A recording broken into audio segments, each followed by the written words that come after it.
The galaxy had not seen a human ship for 10 long years. To most, humans had become a story, a warning told to young diplomats, and never anger them. They smile when others would shout, and they go silent when others would fight. That silence is the sound of storms forming. But stories could not hide fear forever. One night the stories became real. The awakening in the empty regions beyond Mars' space shimmered. Thousands of cloaked human vessels came to life. Their hulls were black and silent, shaped like the darkness itself. The largest among them, the Resolve, stood at the center, commanding the rest. Inside its control deck, Admiral Keon Vargas stared at the tactical map. Red dots marked the positions of Velrath fleets along the human border. "They have grown comfortable," said Captain Mirahan, standing beside him. Vargas nodded. Comfort always comes before surprise. With a calm gesture, he spoke a single command. "Activate the handprint protocol." Across the void, human ships shed their cloaks. Red lines traced across their hulls, forming the same mark seen years ago. A single red handprint glowing faintly in the darkness. For the first time in a decade, the galaxy saw human power rise again. The galaxy reacts at the Galactic Council. The sudden reappearance of thousands of human signals sent shockwaves through every species network. "Are they attacking?" shouted one delegate. "No, they are just standing there," replied another, trembling. The Velrath ambassador, pale and sweating, turned to his aides. "Prepare the Dominion fleet. If they move toward us, fire on sight." The council president, a wise Nori elder, raised his voice. "You cannot win another war, Executor. Do not provoke them." Varnal bared his sharp teeth. "They have already provoked me by existing." But deep inside he was afraid. He had seen the reports. The fleets that vanished, the systems that went dark, and now, those same humans, silent, organized, united, standing like shadows ready to strike. First contact. Again. The first human transmission came 12 hours later. Every communication screen across the galaxy flickered, and a calm voice spoke. "This is Admiral Keon Vargas of the United Earth Directorate. We do not seek war. We do not seek revenge. But the Velrath Dominion has forgotten peace. We will remind them." The message ended. Before anyone could react, the Velrath home system's long-range scanners went offline. Their outer colonies stopped responding. Then the stars above the Velrath homeworld began to flicker. The fall of the Velrath fleet, the Velrath Dominion deployed its full military might. 10,000 warships, planet-sized stations, and fleets that stretched across entire sectors. At the heart of it all, Executor Varnal commanded from his flagship. "The Burning Crown. Destroy them," he ordered. "Show the galaxy that the Dominion still rules." But when their weapons fired, the targets disappeared. The human ships moved too fast, bending light, vanishing between sensor sweeps. When they reappeared, their weapons fired once. Only once. Each shot ended a ship. Not destroyed, erased. No fire, no debris. Just silence. Within hours, half the Velrath fleet was gone. The rest tried to flee, only to find the stars themselves shifting. The very space around them warped by human technology they could not understand. From the bridge of the Resolve, Admiral Vargas watched without joy. "Do not destroy the homeworld," he said quietly. "They must live to remember." The message of mercy. When the battle ended, a single human ship entered orbit above the Velrath capital. No bombardment came. No armies landed. Instead, a hologram appeared in the sky. The image of Ambassador Elena Rios, the same woman who had warned them years ago in the council hall. Her voice filled the atmosphere. "You killed our children on New Horizon. You mocked our peace. We do not erase you because we hate you. We erase your pride so that peace can grow in its place." Then, the hologram vanished. Across the Velrath world, all communication systems shut down. Data vanished. Names of ships, fleets, and even their colonies were deleted from galactic archives. The species itself was not destroyed, but its identity was erased. The galaxy would forget them. The council's fear in the council chambers, chaos spread. Delegates shouted over one another, demanding answers. Where did their worlds go? How can an entire species disappear from every database? What did the humans do? No one knew. The Nori elder finally stood, his voice calm. "It seems the humans have taught us something today. That mercy is not weakness. It is a choice they can withdraw." The room went silent. At that moment, the council screens lit up again. Another message appeared from Earth. We have ended the conflict. The Velrath Dominion no longer exists as an empire. Let this be the final lesson. Peace is a gift. Do not break it. The galaxy watches news of the event spread like fire. Every major civilization sent envoys to Earth pleading for dialogue. The humans accepted no visitors. Instead, a simple broadcast reached every world. Humanity will not rule. Humanity will not destroy. We will watch. We will protect those who seek peace, and we will silence those who bring pain. From that day, human ships began to appear across the galaxy, not as conquerors, but as silent guardians. They restored damaged colonies, protected trade routes, and removed pirates without ever speaking a word. They became a quiet shadow that balanced the galaxy, a force that needed no flags or threats. Executor Varnal's end far away. On the half-ruined Velrath homeworld, Executor Varnal wandered through empty streets. The once great capital now felt hollow. Buildings still stood, but the lights were gone, the air still. He tried to call for his officers. No one answered. The data consoles didn't even recognize his voice. He realized the truth, their history, their identity, erased completely. Even their own systems did not remember them. In the sky above, he saw a distant glimmer, a single human ship drifting quietly before vanishing into slipspace. For the first time in his life, Varnal bowed his head. The meaning of silence years later, the council held a memorial. Not for the Velrath, but for the lesson learned. Ambassador Elena Rios attended as Earth's representative. She stood before the assembly and spoke in her calm, measured tone. Humanity did not act out of hatred. We acted out of memory. We have seen what happens when peace is mocked. We hope no one forces us to remember that pain again. After her speech, the hall remained silent for several minutes. No one dared to applaud. Silence itself became respect. A young captain's wonder. On a distant colony, a young alien cadet looked up at the stars. He asked his teacher, "Is it true that humans can erase entire worlds?" The old teacher smiled gently. "No, child. They do not erase worlds. They erase pride, the kind that blinds people to peace. But why are they so quiet now?" The cadet asked. The teacher looked at the sky. Because they have learned that the loudest message is spoken in silence. Humanity's reflection. Back on Earth, Admiral Vargas stood at a window overlooking the blue planet below. Captain Mira Han approached. "The galaxy fears us now," she said quietly. Vargas shook his head. "Then we have failed again. We did not want their fear. We wanted their respect. Do you think they will ever understand the difference?" she asked. He smiled faintly. "Perhaps someday. When they learn that peace is not given, it is guarded." He turned away from the stars, his expression calm. Behind him, the fleet drifted in formation, lights dim, engines silent. They were not an army anymore. They were a reminder, epilogue, the forgotten name centuries later. The Velrath's name faded from history. No record mentioned them. No archive held their data.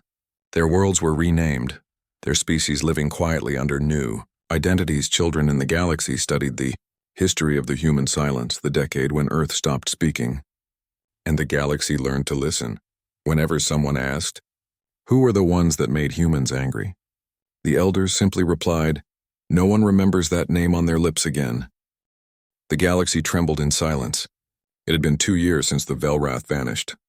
Their worlds no longer appeared on star maps. Their trade routes were blank. Even their names were erased from official records. No one dared to speak of them aloud. The Galactic Council met every solar cycle to discuss what had happened, but each meeting ended in quiet fear. No one wanted to accuse humans. No one wanted to remind them of anger. The humans had proven something terrifying, that their wrath did not burn hot and short like other species. It burned cold, quiet, and final. The Council's uneasy meeting in the Grand Hall, the representatives gathered once again. The lights were dim, and even the air seemed heavy with tension. Ambassador Kivar of the Yerin Collective stood up first. His long silver tendrils shivered nervously. "We must decide what to do about them," he said, his voice trembling. "The humans have vanished again. They destroyed the Velrath, and now they sit in silence. What if they decide another species has crossed them next? A murmur went around the hall. The other species, strong empires, proud warriors, ancient scholars, all looked at each other but avoided speaking. Finally, one calm voice broke through. It was Ambassador Ilana, the last human representative who had remained after the Quiet War. She had returned only days ago, standing at the far end of the hall, her figure straight and expression unreadable. "The humans are not at war," she said. "We do not seek vengeance anymore." Her words brought little comfort. The aliens could feel something hidden beneath her calm tone, a power restrained but ready. Ambassador Kivar gathered courage. "Then what do you seek, Ambassador Ilana? You erased an entire civilization. The Velrath are gone as if they never existed." Ilana met his eyes. "We didn't erase them. They chose to disappear when they played with forces they did not understand. We only ensured the lesson would not be forgotten." No one spoke again for several moments. The silence felt like an invisible weight pressing on their hearts. The new peace. Over the next few months, messages began arriving from human space. Not threats, not warnings, just instructions. They were polite, simple, and unbreakable. A new agreement was proposed, the Galactic Accord of Peaceful Coexistence. Its main rule was written in clear, plain words. No species shall enslave, exploit, or harm another for gain. No world shall be taken by force. Every voice shall be heard. Most species signed immediately. No one dared to refuse. Even the most arrogant empires agreed, remembering the red hand symbol that had appeared on their scanners when the Velrath fell. The Council officially voted to approve the accord, but everyone knew who truly enforced it. From that day, whenever a planet broke the rule, whenever someone tried to conquer, exploit, or enslave, the stars would flicker in that region. Then quiet static would fill their communications. Their armies would stop responding, and within a day or two everything returned to calm. Only the offenders would be gone. No one ever saw what humans sent or did. The Council called it the Silent Hand. The galaxy's reaction over time, fear turned into something else. Respect. Trade resumed between human space and the rest of the galaxy. Human engineers shared technology that cleaned polluted worlds. Their scientists offered medicines and tools to rebuild war-torn planets. But every alien could feel it. The kindness was real, but it came with quiet strength. Humans smiled, joked, and helped, but everyone knew what happened when they stopped smiling. Children across the stars learned a simple rule: never make a human angry. The stewards of balance. 1 year later, the Galactic Council invited humans to take a new role. They were asked to become the stewards of peace, neutral watchers who ensured that no one repeated the mistakes of the Velrath. The council hall was silent when the vote passed. The large holographic symbol of a red hand turned into a golden one, open and gentle. Ambassador Ilana gave a speech that would be remembered for centuries. Her words were simple and calm. "We were once angry because we were mocked. We were once violent because we were ignored. We became silent because we were tired of both. Now we are here to build a galaxy that no one must fear again." Those words spread through every world. The fear that once divided the galaxy began to unite it instead. Species that had been enemies for ages started working together. The name human became a symbol, not of destruction but of balance and hope. Still, there remained a quiet whisper in every council chamber, in every academy and every fleet. What if the humans grow angry again? A visit to Earth years later, a group of young alien diplomats was invited to Earth for the first time. They expected a world of weapons, a planet filled with military might. But what they found was peace. They saw children playing in open parks, scientists working on starships powered by light, and humans laughing in marketplaces filled with alien traders. The Earth was calm, beautiful, and full of life. One of the alien visitors, a timid being from the Kithari species, whispered to her guide, "Are you truly the same humans who erased the Velrath?" The human guide smiled softly. "We don't talk about them anymore," he said. "That story ended long ago." The Kithari nodded but could not forget the warning in his gentle eyes. Shadows of the past, but even peace has shadows. Somewhere deep in space, in the uncharted zones, a few minor warlords still whispered of testing humanity.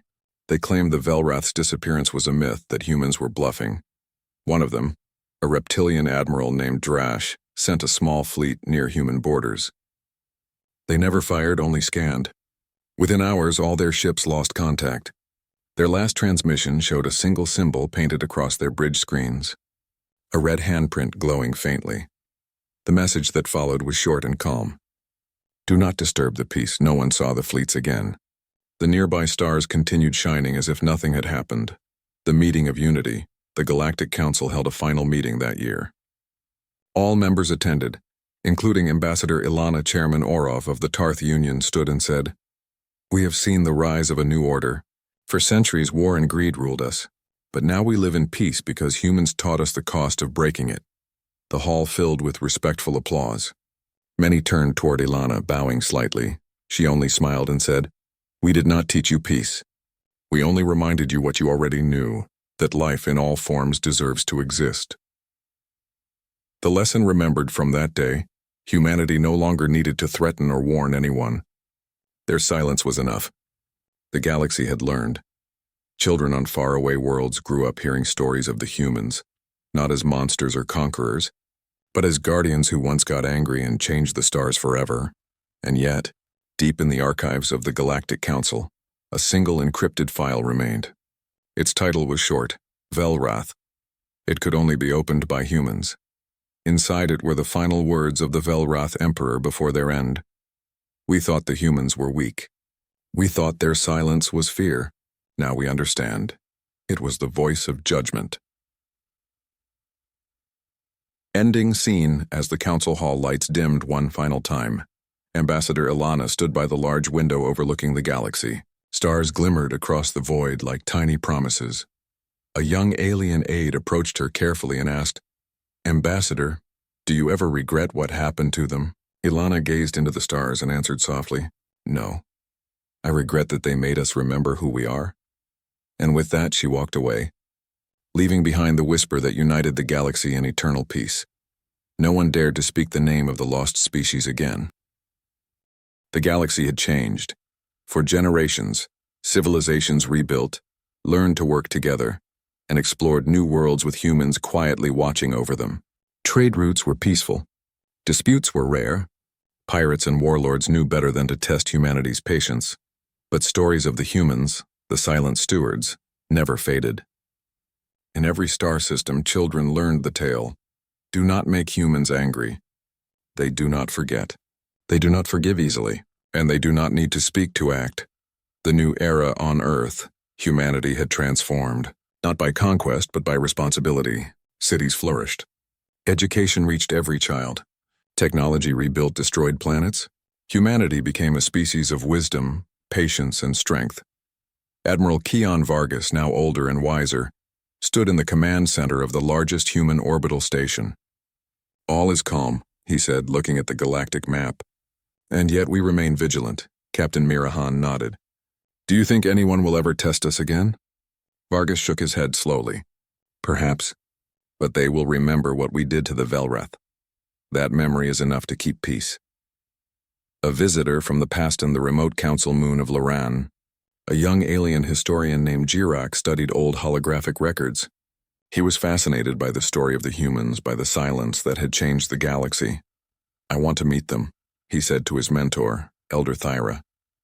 Thyra looked grave. "Be careful, Jirak. Humans are not cruel, but they are not naive either.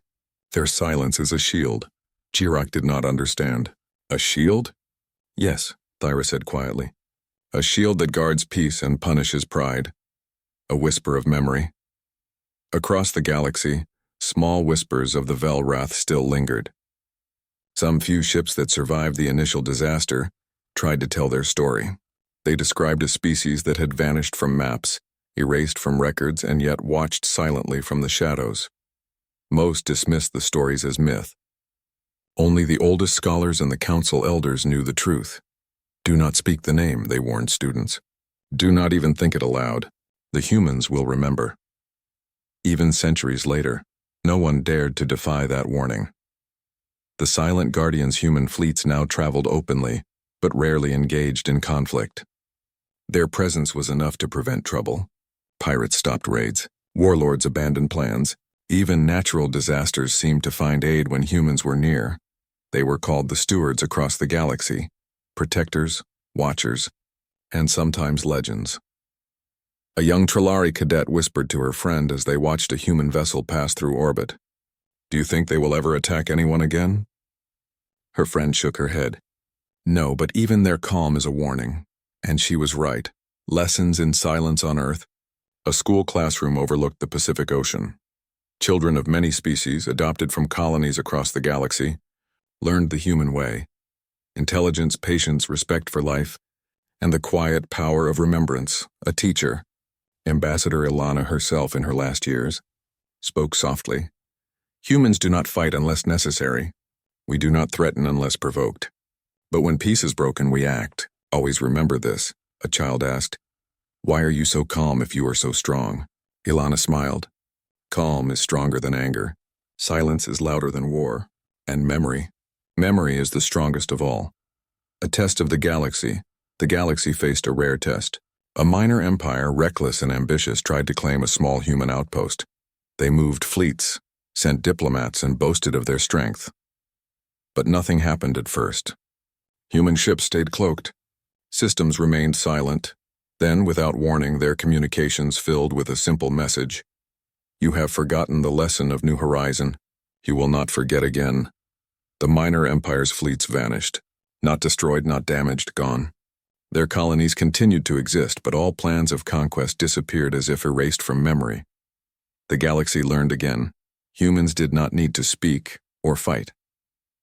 Their will alone was enough. Remembering the forgotten deep in the archives of the Galactic Council, a young historian stumbled across a file labeled Velrath. He opened it cautiously, but it was empty. Every record, every image, every name was gone. Only a single symbol remained: the red handprint. He looked at the elder beside him. "Why is it empty?" The elder shook his head. "Because the humans have already decided that their lesson is enough. We are not allowed to remember them, only the warning." The young historian shivered. The story of the Velrath, once so important, had disappeared entirely from history. The legend grows over centuries. The story of the humans became myth. Children on distant planets learned of a species that had once been young, angry, and underestimated, yet capable of changing the fate of the galaxy. They were called many names: the Silent Ones, the Guardians, the Stewards. But everyone knew the truth. One wrong move, one act of arrogance, and humanity's memory could reach across the stars.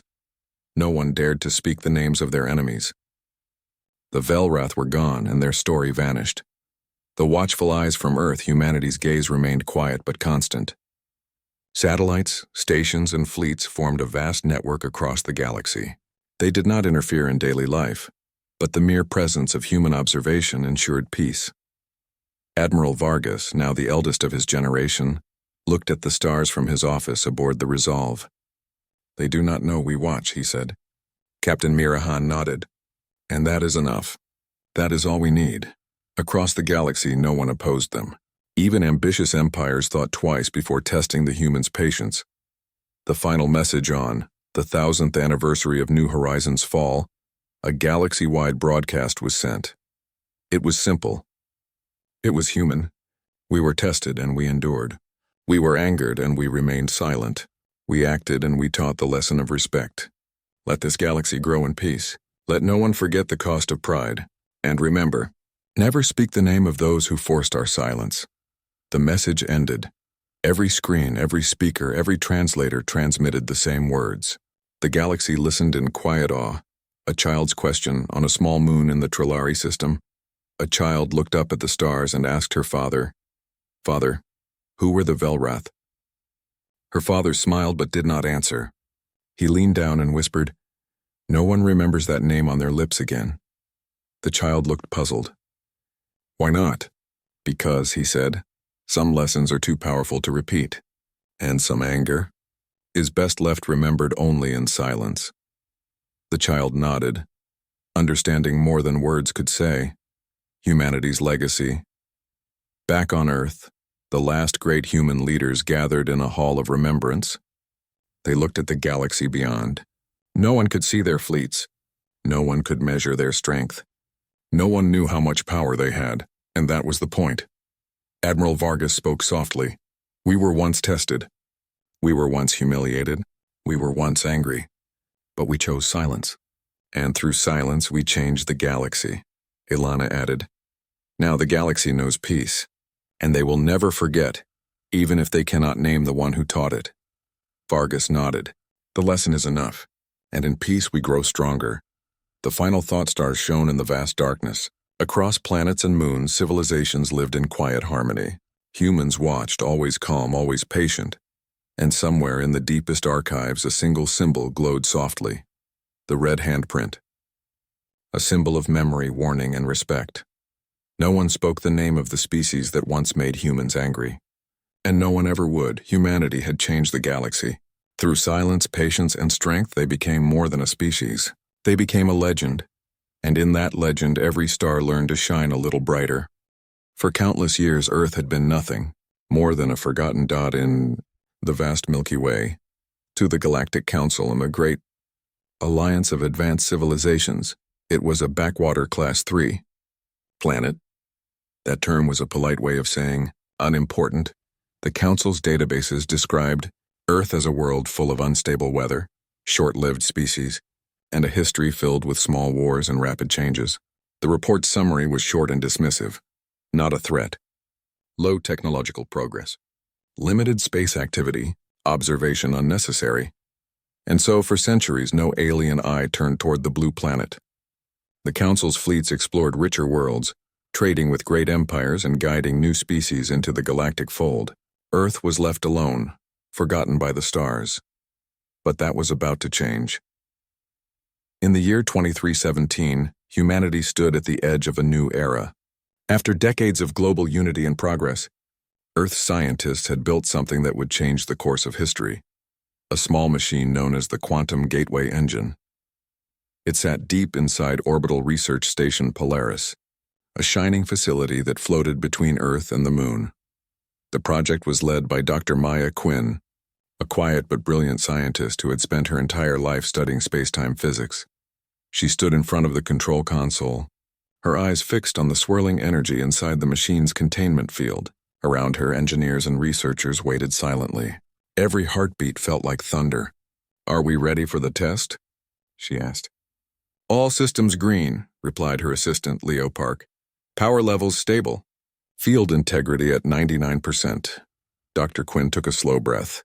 Years of work, perhaps humanity's greatest achievement, would now be tested in one moment. "Begin Phase 1, she said softly. The machine hummed, lights flickering across the room. Tiny arcs of white light danced between the coils, then merged into a glowing sphere at the center of the chamber. As the energy built up, the very air seemed to bend. The fabric of reality trembled for a brief second, and then in a brilliant flash a hole appeared, a hole that opened into nothingness. Yet everything, the gateway had connected to another point in space. A wormhole, a real one. For the first time in history, humans had bent space itself. The team cheered, their voices filling the chamber. Leo grinned like a child. "We did it, Maya. We really did it." But Dr. Quinn didn't celebrate. Her eyes were fixed on the swirling wormhole, watching the strange colors that rippled across it. She could feel something deeper, something vast. "Record everything," she said quickly. "Energy signature, field resonance, all of it. This is different." Unseen to them, the wormhole's energy pulsed outward like a beacon, a silent wave that traveled faster than light, escaping the solar system, moving into the endless dark of the galaxy. Far away, beyond the spiral arms of the Milky Way, deep within the shining spires of the Galactic Council Hall, a signal appeared on their ancient scanners. For thousands of years, the Council had monitored the galaxy's energy flows, looking for signs of new civilizations discovering faster-than-light travel. Such events were rare and often predicted centuries in advance, but this one was different. It was unexpected. Inside the council chamber, tall beings of many shapes and colors gathered around a floating hologram of the Milky Way. A bright blue pulse blinked at the very edge, from a system no one had paid attention to in ages. "Identify the source," demanded High Consul Varix of the Zolorian Assembly.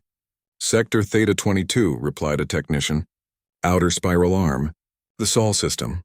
The name stirred faint memories. The consul frowned. "Sol, that is..." A minor world, is it not? Primitive species, carbon-based. They called themselves... A pause. Humans, whispered another delegate. They were marked as non-relevant millennia ago, the council murmured. For a world like Earth, small, unimportant and isolated, to produce a signal of such magnitude was impossible by their old standards. Varex turned his gaze toward the hologram again. Send an observation fleet, he ordered. We will see what these humans have done. Back on Earth, the celebration had already begun. The quantum gateway was stable, and the team had proven that wormholes could be safely generated and controlled. News spread quickly across the planet. For the first time, humanity didn't just dream about reaching the stars. They knew they could. Crowds gathered around holoscreens, watching Dr. Quinn's calm speech from orbit. We have always looked at the night sky and wondered what was out there. Today, we have taken the first real step to find out, not through conquest or greed, but through curiosity and courage. This is the dawn of a new age. Her words inspired billions. The governments of Earth united under a single banner, the United Terran Coalition, to manage this new discovery. Plans began immediately to expand the project, to send probes and ships beyond the wormhole. Yet no one on Earth knew that far across the galaxy. Eyes were already watching. 3 weeks later, the first strange readings appeared near the moon's orbit. Military satellites detected unknown objects moving with perfect silence. No heat, no radio signal, yet shifting positions with impossible precision. At first, Earth's leaders assumed it was a malfunction. But when one of the objects briefly shimmered, revealing a faint metallic surface, Dr. Quinn realized what it was. We're being observed, she said quietly during a private meeting with the Coalition's leaders. Someone, or something, is watching us. There was a long silence in the room. President Alyssa Grant leaned forward. Aliens? Dr. Quinn nodded slowly. It's the only explanation. Our energy signature must have reached them. Instead of fear, a quiet determination spread through the team. Humanity had always imagined this moment, first contact, but they refused to be seen as weak or unprepared. Let's make sure they see who we truly are, the president said at last. Not savages, not primitives, but explorers. Meanwhile, aboard the alien flagship Vurai Sentinel, Captain Rintal watched the blue planet from orbit. His large, golden eyes reflected Earth's glowing surface. He read through the ancient files the Council had on this species. Data that described humans as unpredictable, emotional, and technologically limited. Yet the readings he saw before him told another story.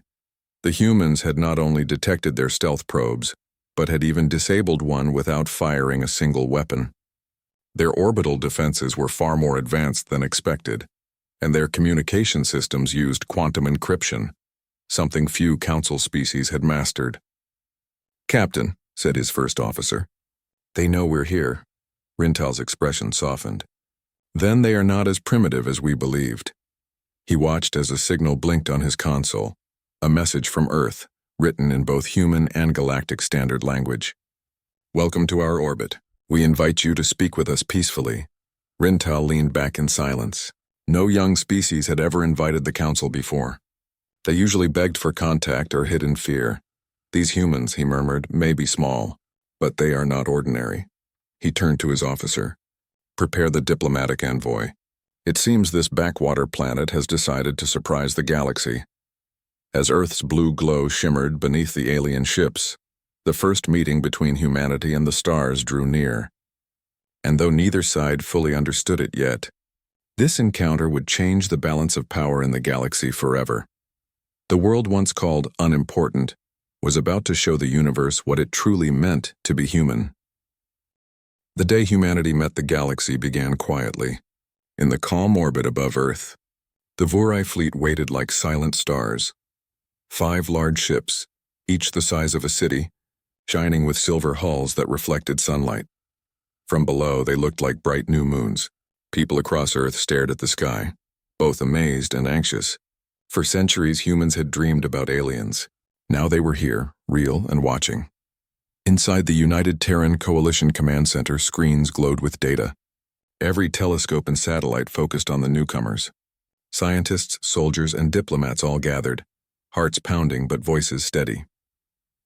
Dr. Maya Quinn stood beside President Alyssa Grant, who looked calm but focused. "They haven't made a move," Maya said quietly. "They're just observing," the president nodded. "Then let's show them who we are." A message to the stars the humans decided not to hide. They sent a clear message using both radio and quantum transmission. "This is the United Terran Coalition of Earth. We welcome peaceful contact. We do not seek conflict. We seek understanding." The signal spread across space. For a long moment, there was no reply. The alien ships remained still, as if thinking. Then one of them shimmered. A soft blue light spread from its center, forming a large holographic image in orbit. It was the seal of the Galactic Council, a symbol no human had ever seen before. Below it appeared text written in both alien symbols and translated English. "Message received. We accept your invitation." A quiet gasp filled the command center. Humanity had done it. The first peaceful contact in history had begun. The arrival 3 hours later, a small craft separated from the alien flagship and glided toward Lagrange Station 1, Earth's main orbital base. The station had been prepared for this day, polished, quiet, filled with cameras and diplomats ready to represent the human race. Dr. Quinn watched from the viewing deck as the alien craft approached. It was shaped like a teardrop, smooth and elegant, moving without visible engines. When it docked, a moment of silence followed. Everyone held their breath. Then the doors opened. Out stepped Captain Rintal of the Vure Empire, tall, graceful, with smooth, silver-gray skin that shimmered like metal under light. His golden eyes scanned the room, calm and curious. 2 smaller officers followed behind him, carrying no weapons. President Grant stepped forward with a polite bow. "Welcome to Lagrange Station, Captain Rintal. I am Alyssa Grant, leader of the United Terran Coalition. It's an honor." Rintal bowed slightly in return. His voice, translated by a small hovering orb, was deep and clear. "And I am honored to meet the leaders of Earth. Your world has accomplished something extraordinary. The Council wishes to understand how. Understanding humanity." The meeting began in the main conference hall, a circular room with transparent walls showing Earth floating in the background. The sight of the blue planet below seemed to remind everyone of how small, and yet how special this moment was. Dr. Quinn and Captain Rintal sat across from each other, surrounded by their teams. Screens displayed scientific data about the quantum gateway engine, while holograms showed its stable wormhole field. "You created a working space-time bridge without external assistance?" Rintal asked, disbelief in his tone. Dr. Quinn nodded. "Yes, it took us 80 years of research. Many failures, many lessons, but we finally succeeded." "Impossible," murmured one of the Vure scientists. "Even the Council has not perfected stable wormholes." Maya smiled slightly. "We didn't know it was impossible, so we just kept trying." The aliens looked at her, surprised, even amused. In their world, knowledge was shared and rules were followed. But these humans had worked alone, guided only by curiosity and determination. President Grant spoke calmly. "We had no one to guide us. No allies in the stars. We made mistakes, but we learned from each one." Rintal tilted his head. "You learned through struggle. Most young species perish before reaching this stage. You endured." "That's what humans do," Maya replied. "We endure." First impressions. After hours of peaceful discussion, the mood softened. The aliens asked to see more of Earth's achievements, art, culture, and technology. The humans proudly displayed images of cities, forests, oceans, and monuments. The alien delegation was especially fascinated by music. When a violinist played a simple melody through the speakers, the Vure scientists fell silent, watching with wonder. "You create structured emotion through sound?" Rintal asked softly. Maya nodded. "We call it music. It's how we share feelings without words." Rintal smiled faintly. "We have sound art, but not like this. It is alive." For the first time since their arrival, the alien captain seemed genuinely moved. The humans weren't just builders or thinkers. They were dreamers, doubts and fears. While peace filled the station, not everyone in the galaxy celebrated. Far across the stars, inside the halls of the Galactic Council, many elder races were uneasy. To them, humanity's sudden progress was unnatural. A species that had been silent for millennia had now developed technology rivaling the oldest empires. They rose too fast, one council elder argued. It defies logic. What if they become dangerous? We must study them closely, said another. Curiosity can lead to chaos, but High Consul Varix disagreed. Perhaps, he said slowly, we have misjudged them. Maybe it is not danger we see, but potential. Two minds. Meet back on the station, Captain Rintel and Dr. Quinn walked along the viewing deck after the meeting. Stars stretched endlessly beyond the glass, and Earth shone like a jewel below. Your people are different, Rintel said quietly. You create beauty and danger in the same moment. You move forward even when everything tells you to stop. Why? Maya smiled softly. Because we're curious. We always want to know what's next. Even when it's hard. Even when it hurts, he looked thoughtful. In our world's curiosity is guided by the Council. Rules protect us from mistakes. Maya shook her head gently. Rules protect you, yes. But they can also limit you. We learned by failing. Each mistake became a lesson. That's why we grew. The alien captain stared at her for a long moment, then nodded slowly. Perhaps that is what makes you dangerous. And admirable. A new understanding. By the end of the day, the humans and Vorai shared knowledge, maps, star data, and history. Humanity learned about the Galactic Council, its thousands of species and its ancient traditions. In return, the humans offered something simple yet powerful. The story of their world. How they had once been divided, how they learned to unite, and how they built hope from ruins. Rintal listened quietly, his golden eyes thoughtful. You built unity after so much struggle. That is rare among young species. Most never recover, President Grant smiled. That's because humans are stubborn. We never stop trying. The captain stood and bowed slightly. Then perhaps the galaxy has something to learn from you. The galaxy reacts. When the Vorai fleet transmitted their report back to the Council, the response was immediate. Countless species now wanted to meet the humans. Some were curious, others fearful. News spread fast. The forgotten world had awakened. Council networks were flooded with messages. Humans created a wormhole. They refused assistance and succeeded. Could they be the next core race? For the first time in centuries, the galaxy felt something it hadn't felt in ages. Excitement.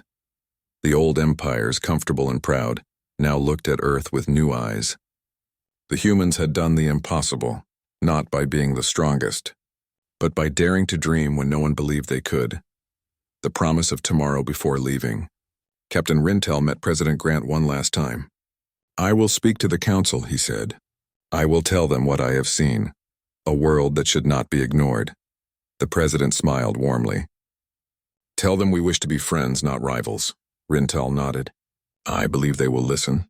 And if they do not, the galaxy will soon enough. He turned to Dr. Quinn. Your wormhole, and where does it lead? She looked out at the stars, her eyes full of quiet wonder. We don't know yet. But we're going to find out, the captain smiled. Then perhaps we'll meet again somewhere beyond the stars. As his ship departed, the humans watched the trails of light fade into the dark sky. Earth stood silent and proud, no longer a forgotten world, but a rising voice among the stars. And while the galaxy whispered about this small planet called Earth, humanity prepared for its next step, into the wider universe that was finally paying attention.